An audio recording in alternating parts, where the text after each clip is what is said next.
नमस्कार मित्रांनो, शेतकरी ब्लॉगमध्ये आपलं स्वागत आहे. ते मित्रांनो तुम्ही पाहू शकता तर आपलं गहू पिकाला आपण पाणी भरायचं काम चालू आहे. आणि आपलं पाहू शकतो मित्रांनो अशी फवारणी दिलेली आहे आपण.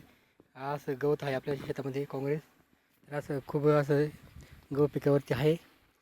आपलं तण आहे थोडंफार, पण त्याच्यासाठी आपण तणनाशक फवारणी दिलेली आहे मित्रांनो.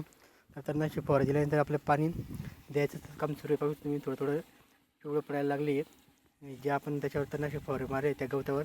तर अशा पद्धतीने आपला आता पहिला पाणी तणनाशक फवारणी करून देत आहोत, जेणेकरून आपल्या पूर्ण गहू पिकाला तणनाशक फवारणी मारली गेलेली आहे. परंतु त्याचा रिझल्ट आता एक पाणी दिल्यानंतर जास्त प्रमाणात दिसेल. आता थोडं दिसत आहे, पिवळं पडायला लागलेलं आहे. पाहू शकतो तुम्ही, हा तण आहे. असं पिवळं पडायला लागलेलं आहे, तण आहे. आणि आपला हा गहू पीक आहे. गहू पिकाला तुम्ही पाहू शकता, त्याला काही प्रॉब्लेम नाही, पूर्ण क्वालिटी बंद आहे त्याचा. आता बारीक त्याला म्हणजे म्हणताना फुलं आलेलं आहे. म्हणजे फुलं हा बारीक आहे मित्र. पाहू तुम्ही, पाहू हे असं बारीक फुलं आलेलं आहे त्याला. त्या फुल आलेलं आहे त्याला. फुलं आल्यानंतर लगेच त्याला म्हणजे जे दाणे असतात ते दाणे भरतात.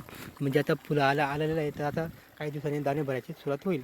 असं आपलं ही गहू पिकाची जी मेन प्रक्रिया आहे ती सुरू झालेली आहे मित्रांनो. आणि आपण त्याला तणनाशक फवारणी दिलेली आहे आणि खत वगैरे दिलेलं आहे. वेळेवर आपण जे पाहिजे ते पाणी देत आहोत, आठवड्याचं पाणी देत आहोत.